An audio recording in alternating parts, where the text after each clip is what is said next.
Bonjour, avec ce logiciel SketchUp 2018, je vais, dans ces vidéos à venir, je vais tenter de vous exposer une manière de travailler pour dessiner à l'aide d'un mur paramétrable, deux murs paramétrables, une maison dont le contour est voir suivant. Ces murs paramétrables possèdent des attributs, des informations qui sont récupérables sous format IFC et visibles dans une visionneuse.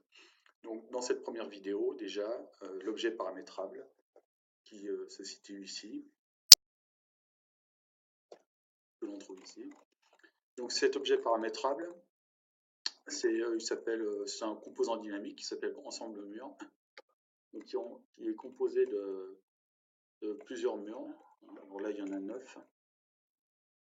Et la particularité, c'est que ce sont des murs avec multicouches, hein, donc avec en gris un voile béton, ici couleur isolant, hein, c'est de la laine de verre par exemple, à l'intérieur, à l'extérieur un enduit, et à l'intérieur une peau intérieure type placo avec des menuiseries qui ici vous voyez sont les unes sur les autres.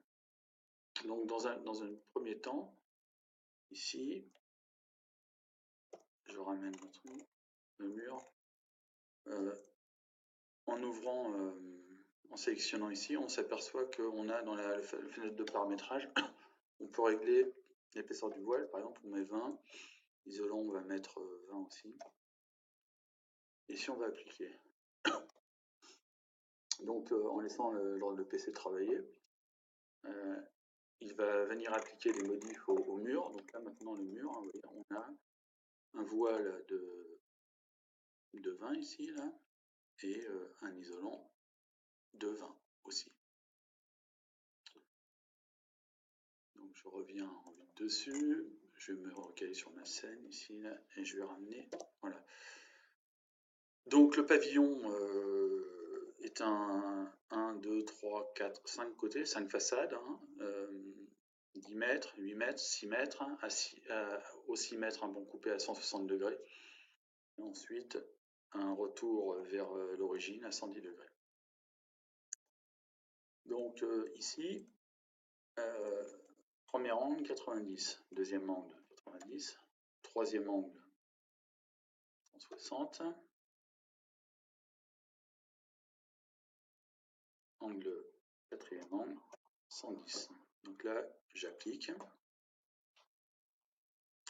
Vous allez voir le mur qui va se sectionner, se fractionner, hein, pour venir prendre les angles qu'on a donnés. Donc les longueurs ne vont pas. Donc la première, c'est 1000 cm.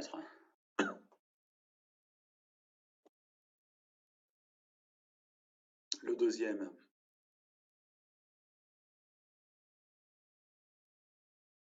800. Donc ça, c'était bon. Le troisième, 600.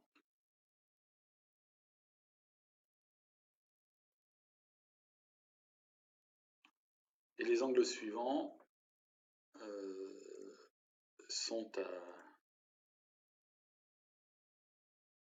ne peuvent pas être remplis à la saisie manuelle, puisque si j'augmente les décimales, vous voyez que ça ne s'arrête pas.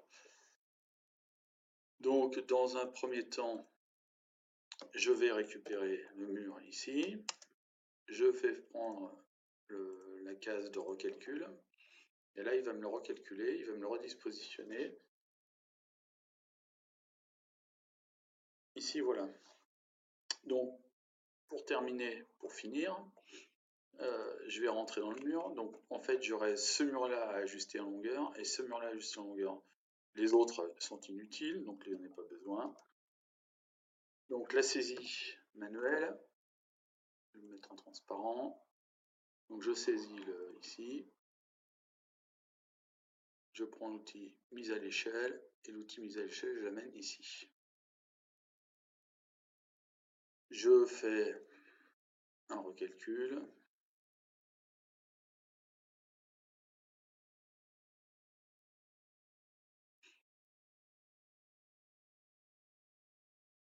je retourne pour une dernière fois dans l'outil.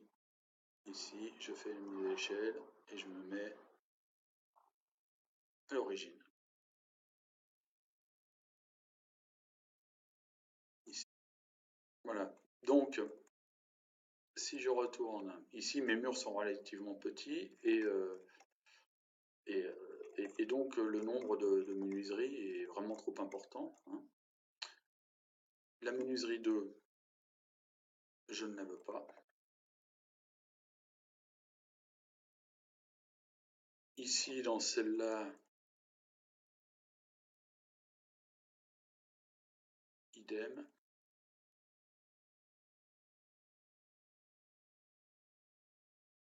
La 2, non. La porte, non.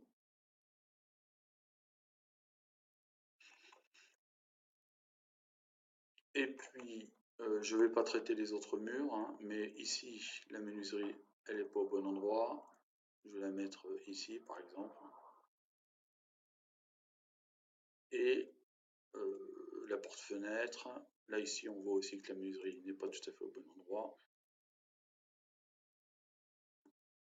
La porte-fenêtre, je vais la déplacer aussi. Voilà. Donc là, on aperçoit des volumes, des surfaces ici, là, en fait, qui correspondent aux volumes qui permettront le percement. Mais là, comme j'ai déplacé mes menuiseries, bah, les volumes ne sont pas aux bons endroits. Alors, donc, je vais me remettre ici, je vais resélectionner ça, là, et là, je vais faire un recalcul. Et en faisant le recalcul, on va voir que les volumes ici qui vont permettre de faire les trous, hop, reprennent leur place ici, et ils sont exactement dans l'alignement de chacune des ouvertures. Donc bien sûr, ce que je disais tout à l'heure, ces fenêtres-là sont mal disposées, mais là, on va s'occuper du mur 1 et du mur 2. Voilà. Donc là, pour cette vidéo, je vais m'arrêter ici. J'ai mon contour, j'ai mes murs qui sont disposés auxquels j'ai donné des angles, j'ai positionné mes menuiseries au bon endroit. Donc la vidéo suivante sera l'objet du découpage des murs pour faire apparaître les trous de chacune des ouvertures. Merci.